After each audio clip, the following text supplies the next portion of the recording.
Bismillahirrahmanirrahim. Nastaghfirullahaladzim. Assalamualaikum warahmatullahi ta'ala wabarakatuh.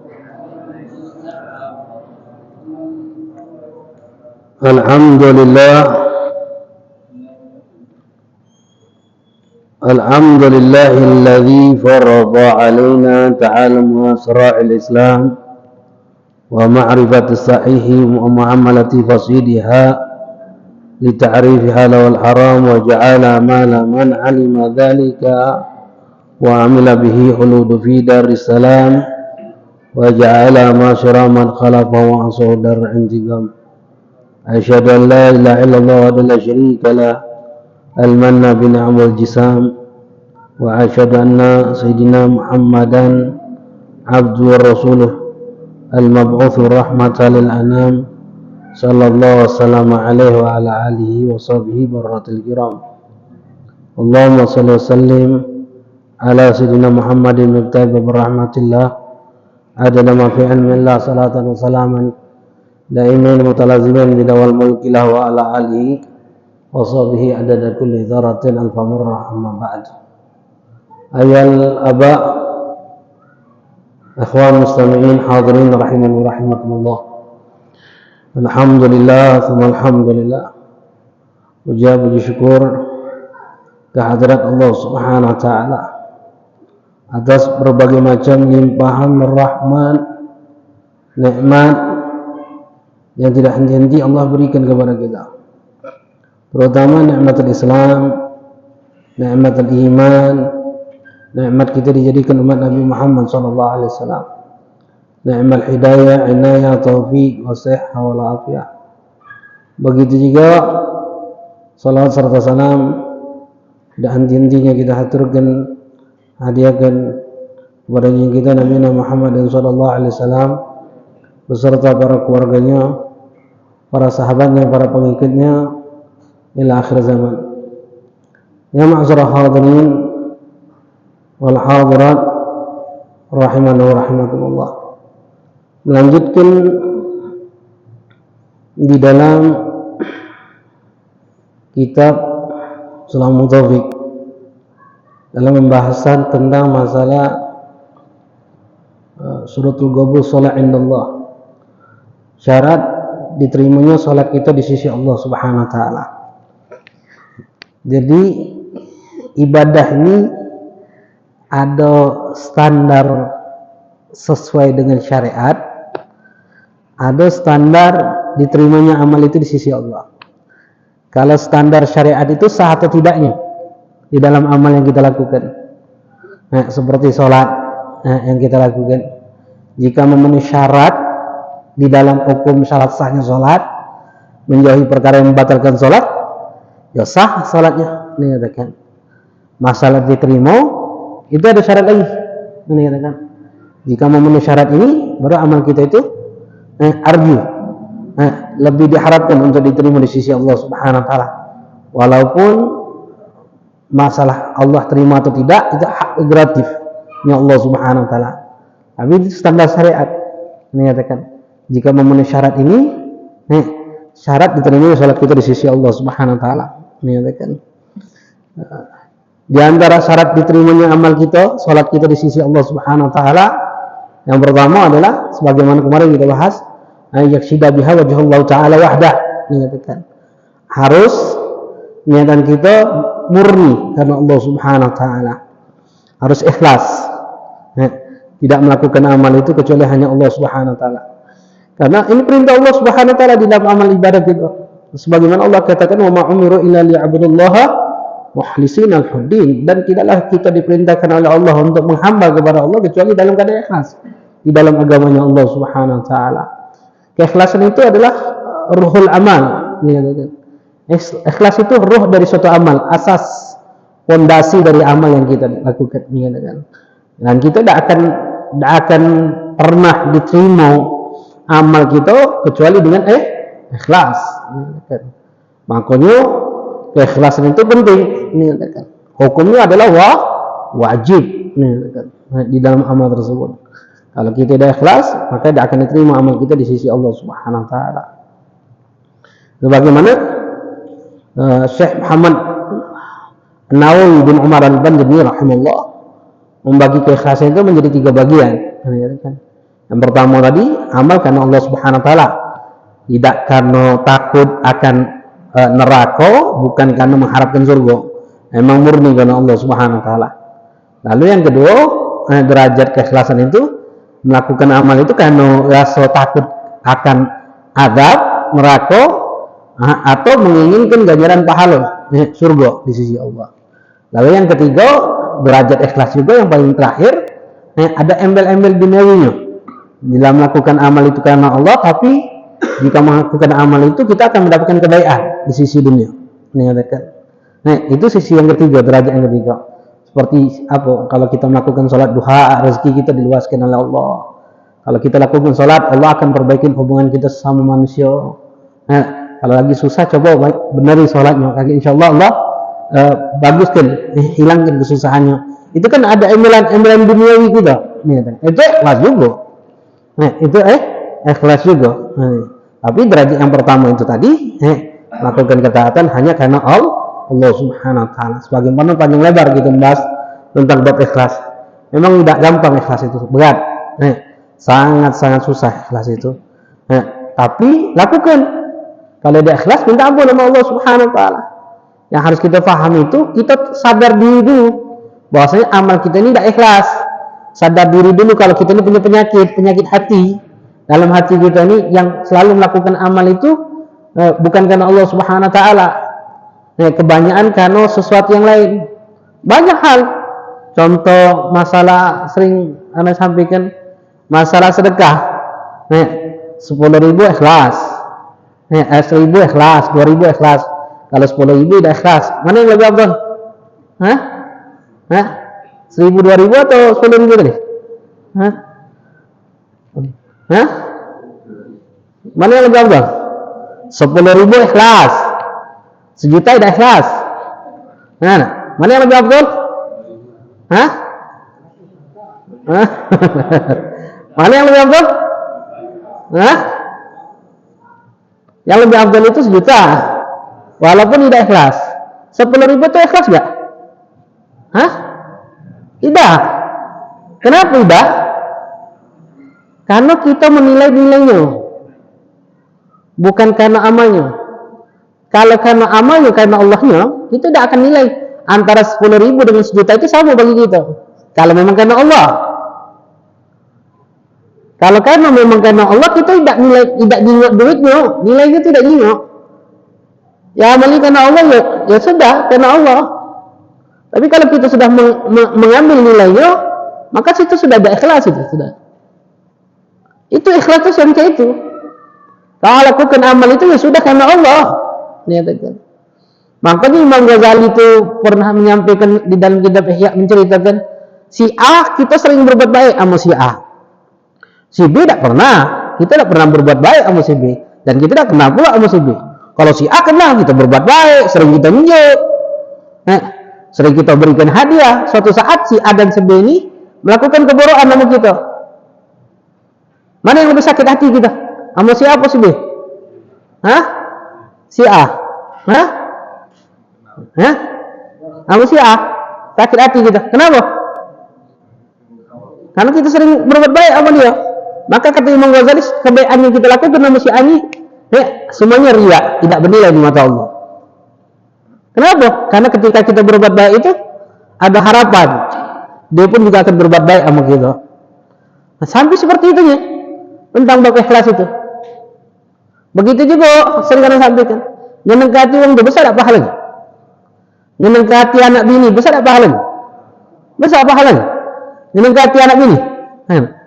Nyenengkati anak bini itu besar pahalanya kapan? Karena anak bini? Karena Allah akan menilai itu karena Allah. Jika suatu saat si bini ini sudah kita baik lalu melakukan hal yang ngesak di hati gitu, marah kita? Coba. Kenapa coba? Berharap sama manusia tadi. Amal yang kadang tidak ikhlas. Bukan karena Allah, karena bini. Karena harapan untuk rahmat. Makanya berbuat baik sama orang tuh pahala besar tak? Besar kalau kita melakukan karena Allah. Kalau karena manusianya, tidak akan bernilai di mata Allah. Tidak akan pernah bernilai di mata Allah. Kalau karena perintah Allahnya, baru akan bernilai di mata Allah. Itu bab ikhlas. Saya tidak. Saya memang. Ini ada kan. Susah memang. Tapi harus dilakukan itu. Berarti selama ini ketika kita berbuat baik sama anak bini, sama orang lain segala macam, kita harus sadar ini penyakit ini dalam hati kita. Berarti apa yang harus dilakukan? Minta ampun sama Allah. Allah astagfirullahaladzim ya Allah. Ampuni dosaku ya Allah yang tidak ikhlas. Yang hatiku ini tidak baik ya Allah. Yang aku berbuat ini bukan karena Engkau ya Allah. Bukan murni karena Engkau ya Allah. Ini katakan. Minta ampun sama Allah. Tapi tetap lakukan. Bukan berarti kita tinggalkan. Masuk masjid nak sholat sunnah gitu. Sudah niatan masuk masjid nak sholat sunnah. Tahu di masjid ini punya iwang gitu. Ada kawan kita bolok. Kaki kata iwang kita so alim bolok. Sudahlah tinggalkan. Lakukan amal itu. Bahkan kata ulama melakukan amal karena uang itu riya, melakukan amal karena uang itu syirik, meninggalkan amal karena manusia itu riya.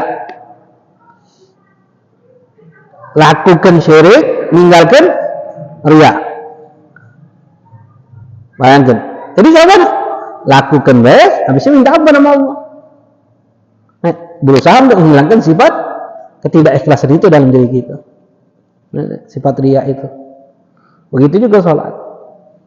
Sholat ini kadang kan kita kena sikon, situasi dan kondisi yang menjadikan kita senang. Bukan karena Allahnya. Jika karena Allahnya enggak, sikon itu tidak berpengaruh kepada kita. Harusnya. Tapi karena sikon, situasi dan kondisi di masjid beda kan sholat di masjid dengan di rumah. Apalagi masjidnya bagus, tambah beda tak sholatnya? Apalagi masjidnya ada AC-nya, empuk pula karpetnya, tambah beda tak sholat kita? Sikon tadi bukan karena Allah ya, ini katakan. Bukan karena Allah ya. Masjid. Macam mana? Salat, minta ampun sama Allah. Salat, minta ampun sama Allah. Selalu. Karena syarat diterimanya amal itu ya harus ikhlas. Salat kita, nah itu diterima oleh Allah harus ikhlas. Ini yang pertama. Lalu yang kedua, Imam Abdullah bin Husain bin Tahir beliau mengatakan apa? Ayatuna ma'kulahu wa malbusahu wa musalahu halalan. Adanya makul, makanan kita, pakaian kita, tempat kita sholat harus halal. Makan kita, pakaian kita, tempat sholat kita harus halal. Karena kalau Imam Sahal mengatakan malam yukun mat'amu minal halal lam yakshif an qalbi hijab. Barang siapa yang makanannya adalah makanan yang tidak dihalalkan oleh Allah, maka hatinya tidak akan pernah dibuka hijab oleh Allah. Tertutup terus hati kita. Bayangkan. Makan yang haram itu bukan makan babi be. Jangan kita berpikir makan haram itu makan babi be. Makan gaji buto, makan gaji dari hasil korupsi waktu, haram enggak? Haram. Masuk jam 8, balik jam 4, jam 3 sudah balik.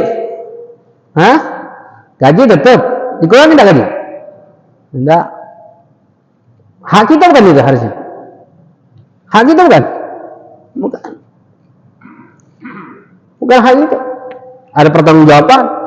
Makan kita beli pempek. Dia tadi. Nah, salat kita diterima, sedangkan makanan kita haram. Muamalah, hukum jual beli yang tidak dihalalkan. Bagaimana kemarin bahas dalam kitab. Menjual sesuatu yang diharamkan oleh, menjual sesuatu yang sesuatu itu akan digunakan oleh orang untuk bermaksiat kepada Allah. Haram hukumnya. Contohnya apa?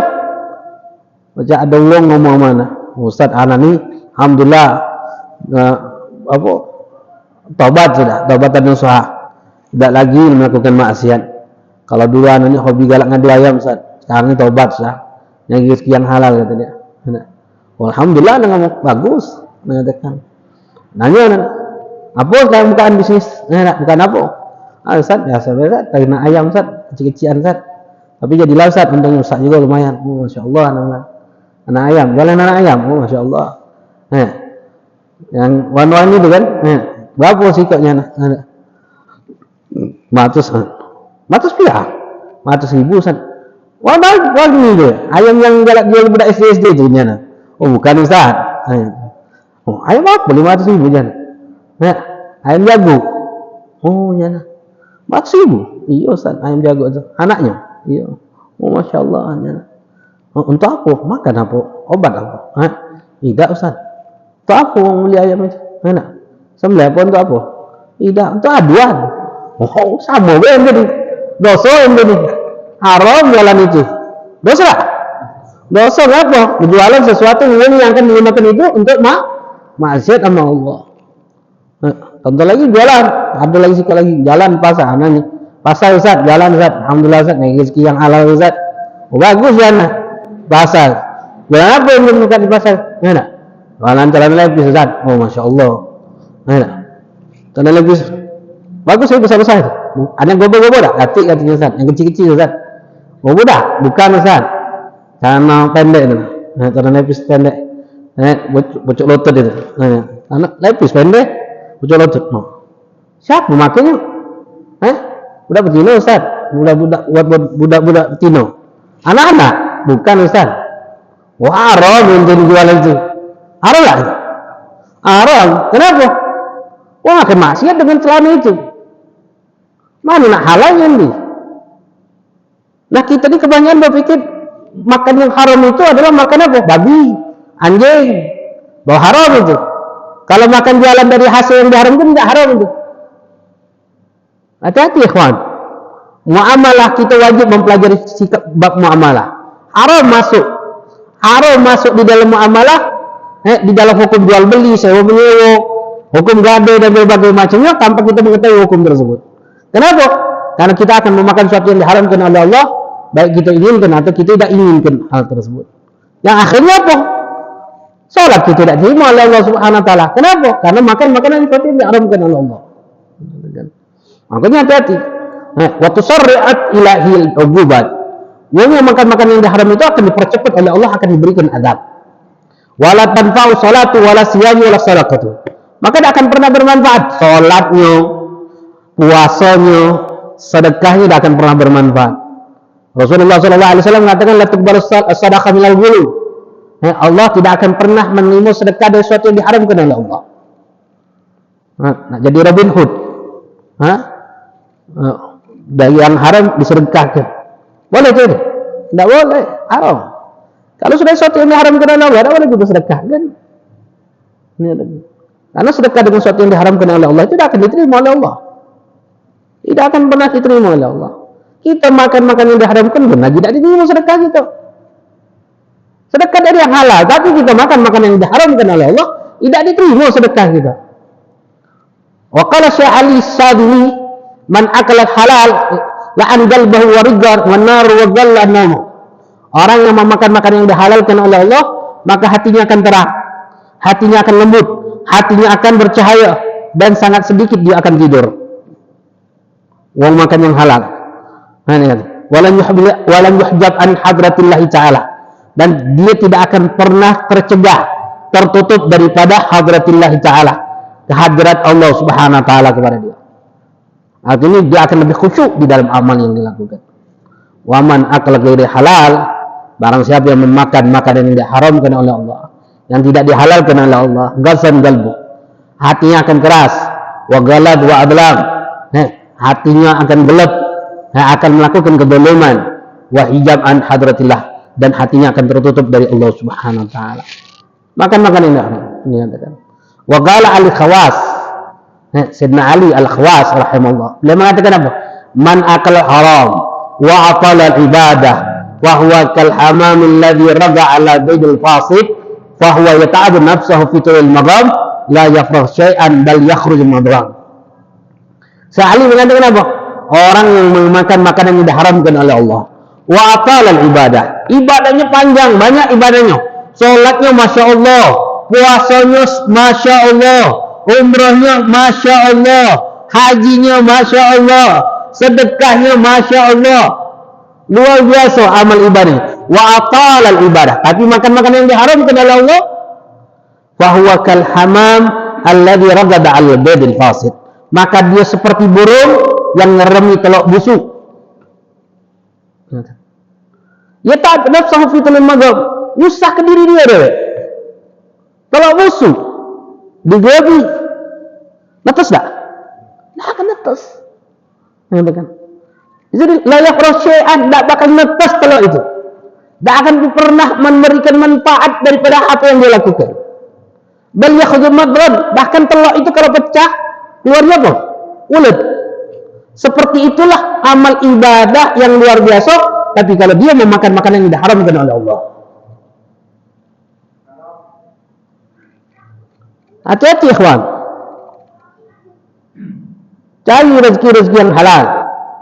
Ikhtiar dengan cara yang halal. Kita begawi, cari gawe yang amanat, jangan khianat. Jangan korupsi waktu. Kalau korupsi waktu, minta sama bosnya izin, minta ridhonya setiap gajian. Bos, ana nih berhak untuk dikurangi gajian.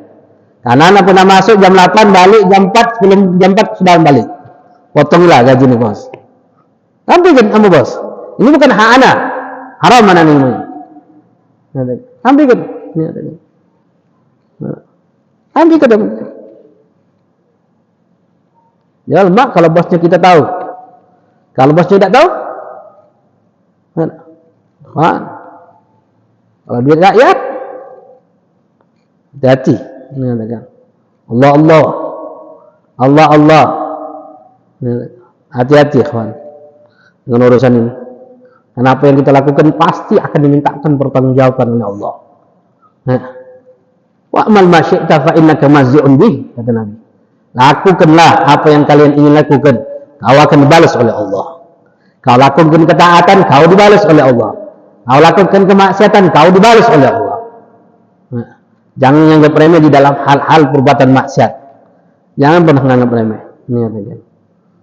Angkanya kata ulama, ketaatan yang kita lakukan belum tentu diterima oleh Allah. Ketaatan yang kita lakukan belum tentu diterima oleh Allah. Dan kemaksiatan yang kita lakukan pasti akan diadab oleh Allah.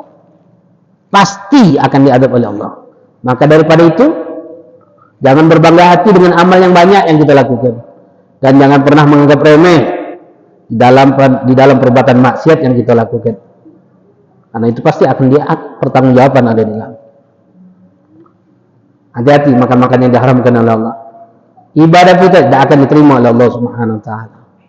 Bahkan dalam satu riwayat hadis Rasulullah sallallahu alaihi wasallam mengatakan, "Man shalla fi thabin bi asra dirahim wa fiha dirham min al-haram la tuqbalu lahu shalah."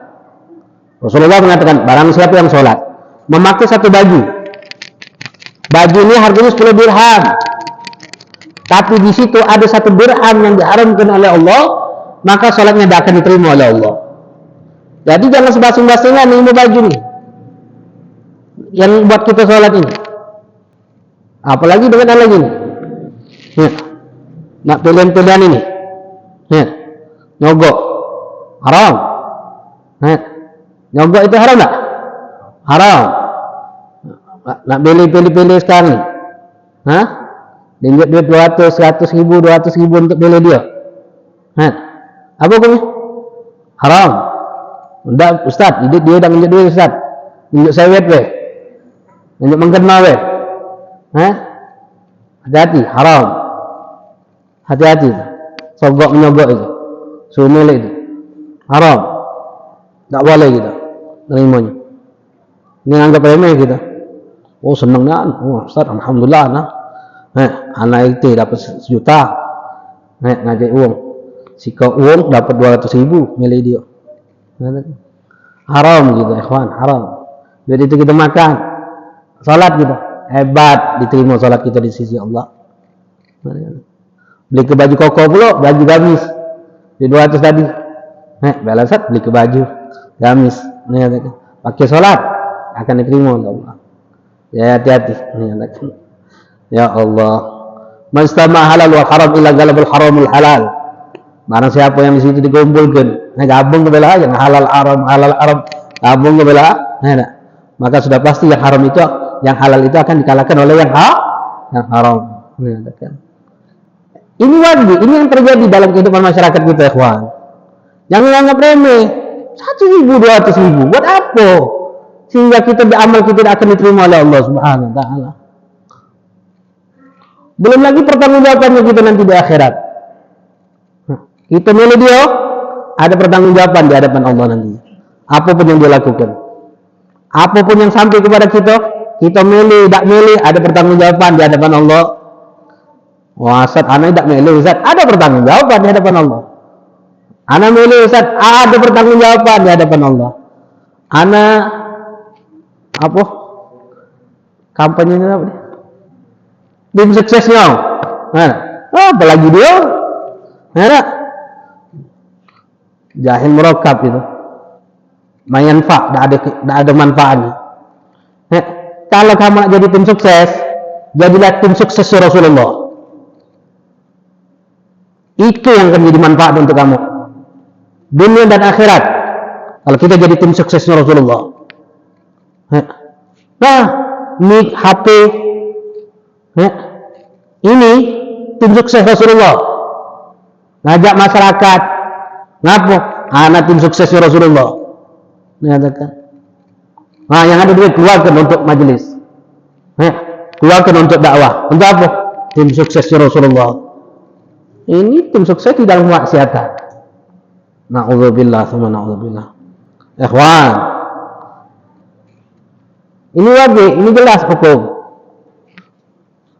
Kamu senang alhamdulillah, tidak senang alhamdulillah. Hati-hati. Tidak akan diterima sholat kita kalau memakan makanan yang diharamkan oleh Allah. Pakaian, musola, sejadah, sejadah. Kalau sesuatu yang diharamkan oleh Allah, tidak terima kita sholat di sini. Jadi jangan sebasing-basingan kita terima sejadah ini. Nggak jelas-jelas ini sejadah dari mana.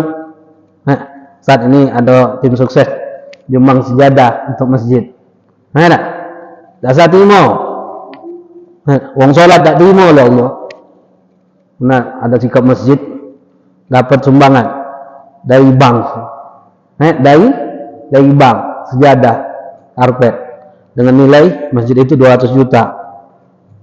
Oh no, masjid bukan main, dapat nilai karpet 200 juta untuk masjid. Karpetnya tebal, bukan main. Senang main ilmu masjid. Main tiba, kenapa? 200 juta karpetnya, salat di sini. Paham? Ayan, Pak. Kenapa? Sesuatu yang diharamkan oleh Allah. Hindari, ikhwan. Makanya kata ulama, salat di masjid gadim, masjid lama itu lebih baik dibandingkan masjid baru. Kenapa? Karena masjid lama mereka lebih ihtiyat, hati-hati di dalam pembangunan masjid dibandingkan masjid baru. Kalau masjid baru ini yang penting jadi, yang penting bagus, yang penting indah, yang penting nyaman, yang penting cepat kelar. Duit dari mana? Halal haram antam deh. Yang penting nih, mau. Bayangkan Ka'bah di zaman dulu, ketika hancur di dalam pembangunan Ka'bah itu jadi kecil. Kenapa? Karena pada saat itu mereka mencari duit yang halal untuk pembangunan Ka'bah. Sebelum Islam pada saat itu. Ka'bah itu. Bayangkan. Berdampak apa? Berdampak tidak sahnya sholat kita. Jadi kita nak hati-hati, ikhwan. Jangan asal terima. Kalau kita sudah cukup, tidak salah terima, tunjuk ke lain-lain. Misalnya ada yang tunjuk karpet lagi, anak sayang, tidak usah terima. Alhamdulillah, karpet kami sudah ada. masih layak untuk dipakai. Juga ke masjid lain yang lebih butuh. Jangan mentang-mentang bagi kita terima, masjid kapet lama ni mana? Akhirnya tidak bermanfaat, kesian dia yang menjaga ini. Pahalanya tidak dapat lagi nantinya. Kalau nak uang nak beramal, dia nyok gitu. Carilah tempat yang lebih bagus lagi untuk beramal. Penting ini katakan. Kemudian apa? Syarat diterimanya amal kita di sisi Allah. Makan yang halal, pakaiannya halal, musalah halal. Nak sholat, tak salah pakai baju-baju partai itu. Tidak salah kita terima. Baju-baju itu yang ada logonya nomor 1, nomor 2, nomor 3 itu. Tak salah. Kalau orang nak menunjuk kita yang itu tidak salah. Tunjuk kalau orang yang lebih layak, lebih membutuhkan. Kalau gitu tidak usah. Ustaz Anan yang cuma sikok inilah baju. Sikok itulah lebih bagus daripada inti punya dua salat yang tidak diterima oleh Allah. Kemudian apa? Wa an yahdura qalbuhu fiha falaysa lahu min salati illa ma agala minha. Dan hendaklah dihadirkan hatinya. Khusyuk. Hadir hati. Ini katakan. Khusyuk di dalam salat. Karena Rasulullah sallallahu alaihi wasallam mengatakan, la tuqbalus salah illa ma agala minha. Allah tidak akan pernah menerima salat kecuali yang dia khusyuk di dalam salat. Laisa li 'abdi min salatihi illa ma agala minha, kata Rasulullah. Tidak ada untuk seorang hamba di dalam salatnya kecuali yang dia khusyuk di dalam salatnya. Ya, kan? Innal 'abda la yusalli salata la yuktabu lahu sudusuha wa la usyuruha wa inna ma yuktabu li 'abdi min salatihi ma agala minha. Rasulullah sallallahu alaihi wasallam mengatakan, seorang hamba Allah ketika dia salat tidak dicatat seperenamnya, sepersepuluhnya. Sesungguhnya yang dicatat oleh seorang hamba ketika dia salatnya ma agala minha, yang dia khusyuk di dalam salatnya. Jadi adalah khusyuk dalam salat. Khusyuk itu apa? Dia menganggota tubuh kita dan hadirnya hati kita. Hadir di sini apa? Anya arifah mayyaqul yaf'al. Dia faham apa yang dia ucapkan. Dia faham apa yang dia lakukan. Itu khusyuk. Itu yang khusyuk. Jadi cara nak langkah pertama nak khusyuk apa? Pahami makna salat. Pahami makna doa iftitah yang kita baca. Pahami makna suratul Fatihah. Pahami surat-surat pendek yang kita baca. Pahami makna ruku, bacaan tasbih ruku, bacaan tasbih i'tidal, baca doa i'tidal. Pahami kalimat tasyahud. Pahami itu makna apa arti at-tahiyatul mubarakatus salawatut thayyibatu lillah. Pahami. Itu khusyuk. Fokus dengan apa yang dipahami itu. Itu khusyuk. Itulah yang diterima oleh Allah. Tidak khusyuk tidak diterima oleh Allah. Bahkan kalau Imam Ghazali mengatakan apa? Khusyuk itu rukun. Kalau Imam Ghazali mengatakan tidak khusyuk tidak diterima oleh Allah, tidak sah salatnya. Imam Ghazali. Kalau dalam madhab kita mayoritas mengatakan khusyuk bukan rukun. Tapi syarat diterima amal ibadah di sisi Allah harus khusyuk. Syarat-syaratnya kalau tidak khusyuk sah, isqatul wujub, lepaskan kewajiban, tapi amalnya tidak akan diterima oleh Allah. Ada sabar-sabar khusyuk di dalam salat itu. Mengatakan Habib Umar bin Hafid mengatakan mengajarkan apa?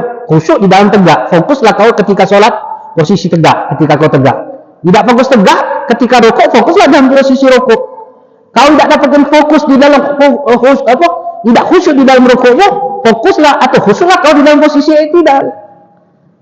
Ketika kau tidak dapatkan juga fokus atau khusyuk di dalam i'tidal, fokuslah kau dalam keadaan sujud. Jangan sampai seluruh sholatmu kau tidak fokus. Jangan sampai seluruh sholatmu kau tidak khusyuk di dalam sholat itu. Lakukanlah sedikit demi sedikit. Itu syarat diterima di sisi Allah amal ibadah kita. Lalu yang terakhir apa? Wa an la yu'jiba fiha. Jangan pernah kau ujub. Apa ujub itu? Bi an yara anna istahqaq thawab wal jannah biha. Ujub itu adalah dia berpendapat bahwasanya dirinya itu dapat pahala, berhak masuk surga. Itu sifat ujub. Merasa amal itu dia yang melakukan, itu sifat ujub. Jadi hati-hati, jangan pernah merasa bangga dengan amal yang kita lakukan. Merasa bangga dengan amal yang kita lakukan, itu sifat ujub. Ada wong ngomong mana? Dia berpendapat, Beb, ana depan rumah ana ada masjid. Ada masjid lagi pembangunan. Lagi lantai itu nak dikeramik. Ana niatan nak bangun, nak bantu masjid itu. Untuk keramiknya biar ana bantu. Cak mana menurut Habib? Ana ngomong bagus. Sangat-sangat bagus ya. Tapi saran ana, habis ini bantu, ini tidak salah lagi salat di masjid itu. Habis ini dibantu, ini tidak salat lagi di masjid itu.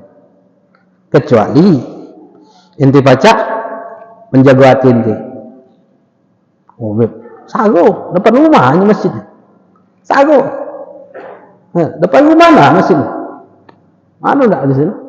Berarti dia harus jaga hati inti. Jangan pernah inti masuk masjid itu pas nyingok keramik itu. Keramik ana ini. Hah? Aneh bantu. Bagus juga. Hah? Bangga dengan amal yang dilakukan. Ujub itu. Itu menghilangkan ganjaran pahala nol. Makanya Nabi Allah Isa alaihissalam dalam riwayat hadis Rasulullah sallallahu alaihi wasallam mengatakan, "Kam min syiradin atfa'at hurri wa kam min ibadatin qad afsad hal ujub." Ini katakan, berapa banyak lilin itu padam karena tiupan angin. Berapa banyak amal itu rusak karena sifat ujub. Jadi beramal silakan, tapi tidak saling nengok lagi amal itu. Aku ini dah kakeknya mewakafkan, cocoknya ngaku. Ya. Bapaknya ngaku, anaknya yang ngaku. Bapaknya wakaf. Bapak kau selagi masih hidup lagi tidak berhak ngomong itu adalah punya aku. Ketika sudah mewakafkan itu sudah melepaskan infito, hak yang lain, bukan hak kita lagi sudah. Apalagi nak ngomong itu punya kakek kami, dah. Kakek kau lagi masih hidup lagi tidak punya hak lagi ngomong kayak itu. Susah memang. Makanya nak beramal ikhlas itu macam mana supaya bernilai di mata Allah? Lakukan, lupa kelak, jangan ditoleh lagi, jangan dipikir lagi.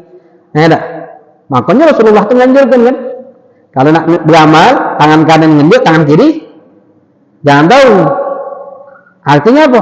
Jangan ada asar, jangan ada bekas lagi bosnya itu yang kita ngenjuk. Bayangkan Sayyidina Ali Zainal Abidin ketika wafat, ketika jenazahnya dimandikan, pundaknya kapalan. Pundak Sayyidina Ali kapalan. Ketika sahabat mandikan tersebut nangis nengok Sayyidina Ali. Setelah mandi lapor kepada keluarganya, apakah Ali ini sakit? Pundaknya ketika kami mandikan ini kapalan. Ngapa kalian tidak tahu kami bahwasanya Ali ini sakit? Kata keluarganya, enggak, tidak sakit. Terus kenapa baca kapalan pundaknya?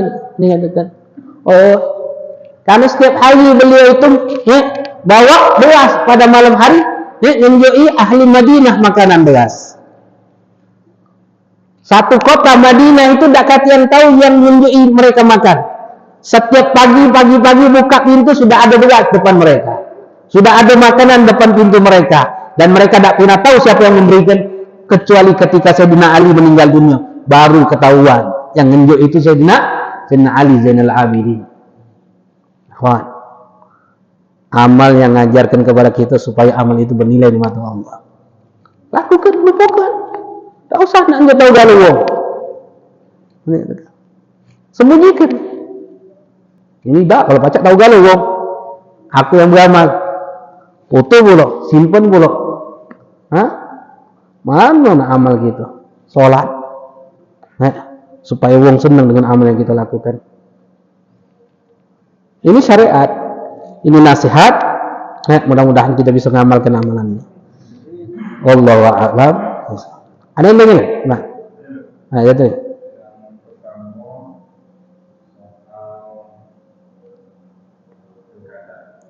Ya.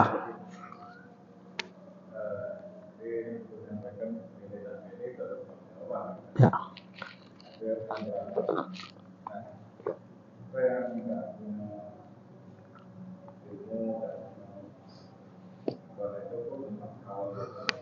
baik, bahkan ke depan juga menjadi baik.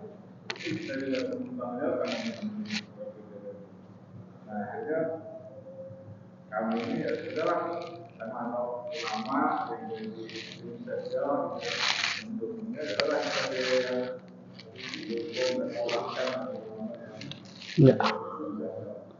pakai kesalahan dan menangkan keluar soal infak masjid renovasi dan menjangankan kalau infak masjid orang masjid ada kekhawatiran bahwa kalau renovasi yang lama dijual dibutuhkan uang dan tidak terpakai lagi itu pun selamanya itu ada yang mengkhawatirkan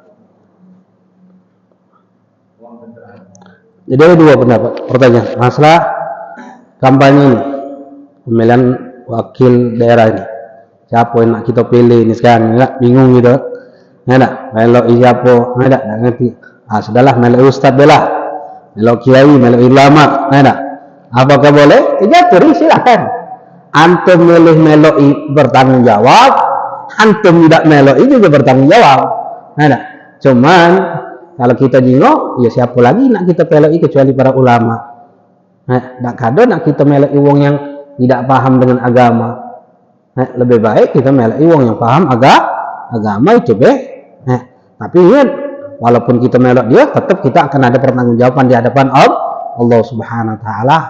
Makanya antum harus mencari dewe, harus teliti dewe, kemudian juga antum musyawarah. Lalu lakukan apa? Istikharah. Lakukan dua hal ini, tidak akan nyesal kita. Musyawarah, istikharah. Lalu lakukanlah. Itu yang harus kita lakukan. Kan? Nak milih siapa, ingat antum milih dan antum tidak milih, antum melok si A, melok si B, antum melok uang yang alim atau yang tidak alim, ustadz atau bukan, semuanya ada pertanggungjawaban di hadapan Allah Subhanahu Wa Taala. Carilah yang kira-kira meringankan kita. Carilah yang kira-kira bakal meringankan kita. Di akhirat. Itu yang pertama. Lalu masalah kedua, ketika ada wong nyumbang pembangunan atau sejadah contohnya. Ini sejadah ini selagi sejadah ini dimanfaatkan, maka sejadah ini akan menjadi amal yang memberikan sejadah. Ketika sejadah ini tidak bermanfaat lagi, sudah hancur, lebur segala macam, maka hilanglah, putuslah amal tersebut. Dinyatakan selesai amal tersebut. Dinyatakan untuk bisa ngalir. Lalu di dalam pembangunan, ketika menunjuk pembangunan, maka kita harus pikirkan dulu. Jangan asal bangun deh. Tidak cocok, hancur ke belah. Jangan, ini duit uang. Ini akan bermanfaat. Ini cak mana caranya supaya langgeng selama-lamanya. Ketika memang sudah zamannya harus dihancurkan, tidak dibutuhkan lagi, cak mana kalau pacak ini masih dibutuhkan. Misalnya nak dirobohkan ini masjid, nak dibesarkan, ini sudah hancur galau. Cak mana caranya bisa dimanfaatkan? Tanam. Kalau pacak tanam. Kalau pacak jadikan timbunan daripada barang yang dibangun itu, jadikan timbunan. Dikatakan. Biar apa? Biar masih bisa dimanfaatkan. Kalau sama sekali sudah tidak bisa dimanfaatkan, bagaimana? Kalau itu bukan suatu hal yang wakaf, jualkan misal AC. Ini ada yang nunjuk, AC masalah. Sudah tidak baca lagi dimanfaatkan, dibenarkan tidak baca juga sudah. Apa yang harus dilakukan? Jual, beli AC baru, biar amalnya terus ngalir seperti itu. Itu kalau seandainya hibah, nunjuk. Tapi kalau misalnya wakaf, ulama berbeda pendapat. Mayoritas dalam madhab kita, kalau wakaf tidak baca dijual belikan. Walaupun ada pendapat-pendapat di luar madhab, yaitu pendapat Hanafi yang mengatakan memperbolehkan untuk dijualkan wakaf tersebut, lalu dibelikan lagi barang tersebut, lalu diwakafkan untuk diganjarkan pahala yang memberikan itu. Tapi mayoritas madhab Syafi'i tidak bisa. Makanya kalau ada orang nak nunjuk wakaf, lebih baik yang wakaf, lebih baik hibah. Sehingga suatu saat tidak baca dimanfaatkan lagi, jual, belikan lagi dengan sesuatu yang bisa bermanfaat. Baca asli kan ada batas waktu, tidak selama-lamanya. Jadi tidak senang ngomong anak wakaf apa? Wakaf AC. Saya terima jangan wakaf. Kami tidak terima wakaf AC. Ngapu sarung ngurusnya. Saya tak ngurusnya. Sarung ngurusnya. Kalau hibah kami terima. Karena kalau suatu saat rusak, kami pacak jual. Hati beban menjualnya. Ngurus masjid. Itu yang harus kita lakukan. Paham? Ada. Ada lagi nih?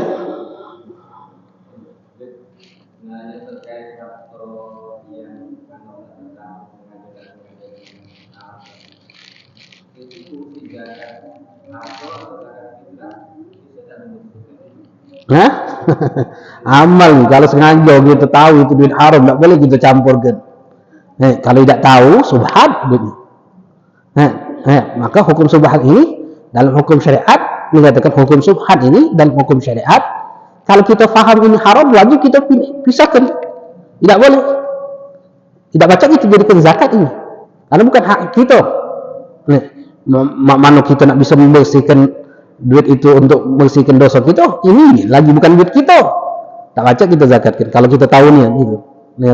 Kalau sudah tak tahu lagi, memang tak tahu mana itu duit halal atau haram, hukum secara dohir. Hukum secara dohir, duit ini halal, memang sudah halal. Tapi nak untuk ikhtiar, untuk kita hati-hati, hindari perkara yang subhat. Lebih baik kita hindari perkara yang subhat. Itu yang bagusnya. Ada uang nunjuk, makanya misalnya bank nunjuk kita, boleh tak kita terima? Bank nunjuk kita, boleh tak kita terima? Mana? Bank itu kan ada usaha yang halal, ada usaha yang diharamkan. Artinya subhat, menerima sesuatu yang subhat dalam hukum fikih itu halal, tidak apa-apa. Tapi untuk ihtiyat, untuk hati-hati, lebih baik kita tidak terima.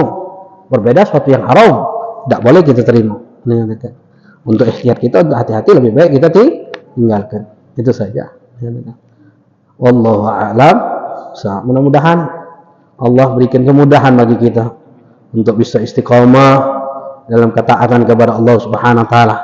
Allah berikan hidayah untuk kita untuk melakukan amal-amal saleh dalam ketaatan kepada Allah. Allah jauhkan kita dari hal-hal yang bisa menyebabkan kita jauh dari Allah. Dan kita selalu minta sama Allah untuk kita, untuk orang yang kita cintai, orang yang mencintai kita, atau yang tak senang kepada kita, atau orang yang pernah berbuat baik dalam hidup kita, atau orang yang pernah kita dolimi, atau yang mendolimi kita dari kaum muslimat, kita minta kepada Allah.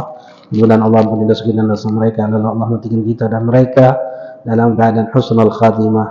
Ya Allah biha, ya Allah biha, ya Allah bihusnul khatimah fi khair wa afiyah. اللهم ارزقنا فهم نبينا، اللهم سلم شرط الحمل كذا المقربين، اللهم اغننا بعلم زينا بحلم اكرمنا بالتقوى وجملنا بالعافيه يا ارحم الراحمين. وصلى الله تعالى على سيدنا محمد النبي وعلى اله وصحبه وسلم.